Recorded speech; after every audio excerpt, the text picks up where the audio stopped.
T'es qui, toi? Je suis Frédéric Poujart. On m'appelle Fred Poujart parce que lorsque j'ai commencé à me faire connaître comme conteur, je me suis dit que Fred Poujart, ça sonnait mieux et puis ça faisait plus cool. Voilà, et puis qu'on est dans un milieu culturel cool, alors que bon, moi je suis pas tellement cool en fait, mais bon, maintenant je suis bloqué, c'est Fred Poujart. Raconter des histoires, ça a commencé comment? D'une part, ça a commencé dans les grandes tablées familiales de ma famille paternelle, sous les arbres à claire-voie de l'étang de Saint-Thierry-les-Bois, dans la Creuse. On me réclamait toujours des histoires et j'adorais ça. Et professionnellement, ça a commencé de façon absolument catastrophique. C'était un soir de 99, dans un domaine dans la Creuse, qui s'appelle le domaine de Banizette. C'est un magnifique manoir du XVIIe siècle ou XVIIIe. C'est un musée de l'outillage, en fait. Et on m'avait demandé d'intervenir avec 2 autres conteurs à la fin d'un colloque intitulé « Agriculture d'hier, agriculture d'aujourd'hui ». Voilà. Alors ces braves gens avaient 2 jours de colloque dans les pattes, c'était le soir, ils avaient fait un bon repas bien arrosé. Moi je suis arrivé avec une histoire de lanterne des morts, et il y en avait plein qui pouffaient un peu partout, enfin, c'était un véritable cauchemar. Qu'est-ce qui te faisait rêver quand tu étais enfant? Quand j'étais enfant, je voulais devenir président de la République. Mais un président de la République qui inaugure les chrysanthèmes, hein, pas qui prend des décisions difficiles. Moi, c'était pour rouler sur les Champs-Élysées avec les gardes républicains. Voilà. Bon, c'est mon rêve d'enfant. Les rêves d'adolescence, ensuite, sont plus en prise avec ce que je suis devenu ensuite en termes professionnels. C'est quoi ta manière? Je pense que je suis un peu un conteur caméléon, c'est-à-dire que je m'adapte aussi au récit. Puis j'adore imiter, moi, dans la vie, même des voix, tout ça. Bon. Donc voilà, je suis un conteur caméléon. Mais j'ai un fantasme depuis longtemps qui est de raconter pour un grand public, je veux dire un large public, 150 personnes par exemple, mais de façon très intime, je vais dire conversationnelle.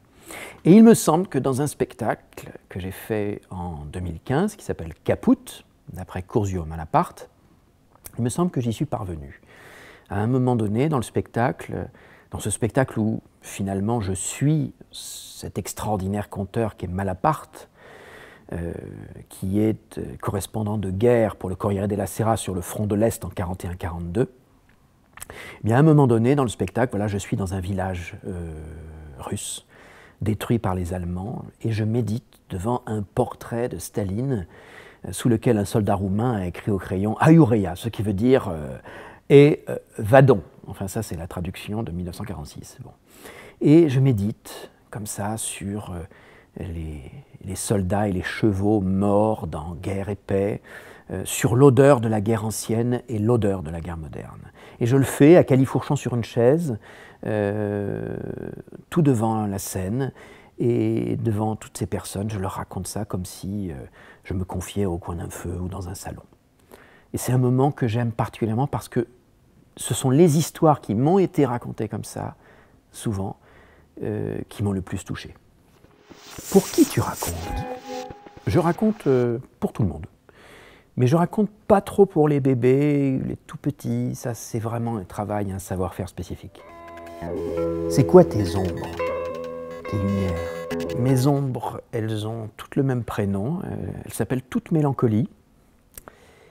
Mais j'essaie en lisant, en écoutant, en écrivant, en racontant, notamment, de créer dans ces ombres, au milieu de ces ombres, de créer des taches de lumière le plus pérenne possible. Quelles histoires tu aimes? J'aime beaucoup d'histoires, mais j'ai un petit faible pour les histoires à chute, c'est-à-dire celles qui surprennent ceux qui écoutent à la toute fin. Ça laisse un petit silence comme ça à la fin que j'aime beaucoup. C'est pour ça d'ailleurs que je rêve de raconter un jour quelques histoires d'Isaac Bashevis Singer. Voilà. J'aime beaucoup les histoires fantastiques, ces histoires qui laissent une trace de leur étrangeté dans le réel. Oui, voilà, c'est des types d'histoires que j'aime beaucoup. Parfois, à certains moments, j'ai besoin des contes merveilleux aussi et de tout ce qu'ils recèlent. En fait, je suis très éclectique. C'est quoi être conteur aujourd'hui?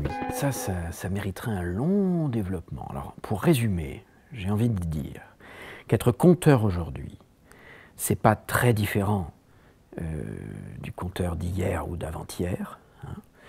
C'est-à-dire qu'on est là pour transmettre une mémoire, des choses qui préexistent à notre vie, hein, qui nous survivront aussi très largement. Nous transmettons ce répertoire, en quelque sorte, à la lumière de notre présent et de notre vie, bien évidemment.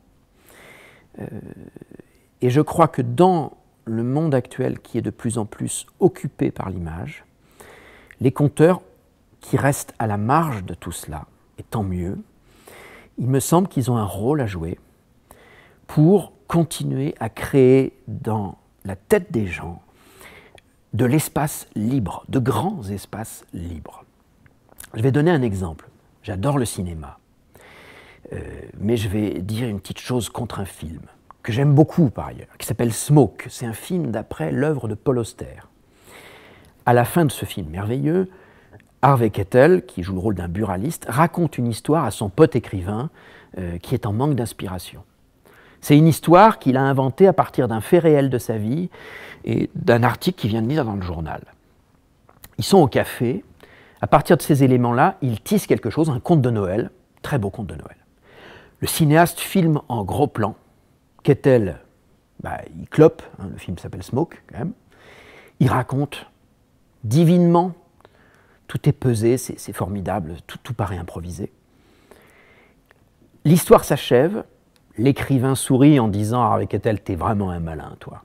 Et puis le générique commence, Tom Waits, on entend la voix extraordinaire de Tom Waits, le générique commence, et là, malheureusement, le cinéaste a une très mauvaise idée à mon sens.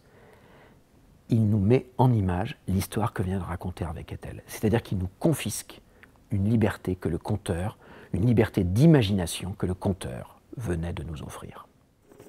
C'est quoi ce nouveau spectacle? Sous les ciels de synthèse, c'est une commande d'écriture que j'ai faite à Pascal Adam, qui est auteur, dramaturge, poète, metteur en scène. C'est lui qui met en scène le spectacle d'ailleurs. Alors c'est un spectacle qui est un spectacle de science-fiction et qui nous emmène dans un monde futur, donc bien sûr, où il s'est passé une grande catastrophe, une guerre planétaire. Toute la surface de la Terre a été touchée, elle est minée par une pollution endémique. À la surface de la Terre, il fait sombre et il n'y a plus d'ordre, il n'y a plus d'État, mais il y a un règne de terreur, en fait, celui de prêtres fanatiques qu'on appelle les Naduk. Mais il y a aussi une ville haute qui a été construite comme une arche, en fait, pour échapper aux conséquences de cette grande catastrophe, construite par les plus intelligents, sans doute, mais aussi les plus riches, hein, ceux qui avaient les moyens. Et cette ville haute, eh bien, elle échappe, oui, à la pollution. Par exemple, elle est baignée par des azurs de synthèse. Le ciel est toujours bleu. Visiblement, on a beaucoup investi dans la science et donc visiblement, on y a vaincu la mort. Voilà. Elle est dirigée par un conseil d'administration. Et ce conseil d'administration lui-même est dirigé par une certaine Madame Erickson. Et alors, dans Sous les ciels de synthèse, il y a un personnage qui s'appelle Almost Boyne. Et Boyne, en fait, c'est quelqu'un qui a été extrait de la ville basse pour ses qualités de parole. On l'amène dans la ville haute et il devient historiographe officiel de sa divinité céleste, Madame Erickson. Et c'est ce personnage que j'incarne dans le spectacle. Et il nous raconte, en fait, il nous fait traverser en fait, tout cet univers glaçant, les sphères du pouvoir de la ville haute. C'est parti d'où? C'est parti d'une préoccupation que j'avais liée à des lectures autour du transhumanisme, autour de cette volonté qui existe toujours chez l'homme de dépasser la nature et de se faire Dieu, en quelque sorte. Bon, c'est vieux comme les histoires, hein, de toute façon, tout cela. Il n'y a même pas besoin d'aller très très loin, mais l'histoire du golem, déjà, en parle, ce fameux golem du ghetto de Prague. Et cette chose-là, cette frontière très fragile entre ce que la science peut faire et ce qu'elle doit s'empêcher de faire. Voilà, c'est quelque chose qui me préoccupe. Donc j'ai eu envie de commander un récit sur cette question-là. Avec l'idée aussi que nous sommes déjà dans un monde où il existe des ghettos de pauvres et des ghettos de riches, hein, ville haute, ville basse. C'est une thématique d'ailleurs traditionnelle de la science-fiction. L'idée qu'à travers ce récit, on puisse aussi parler de cet état de fait qui n'est malheureusement pas un état de fait du futur, mais un état déjà présent.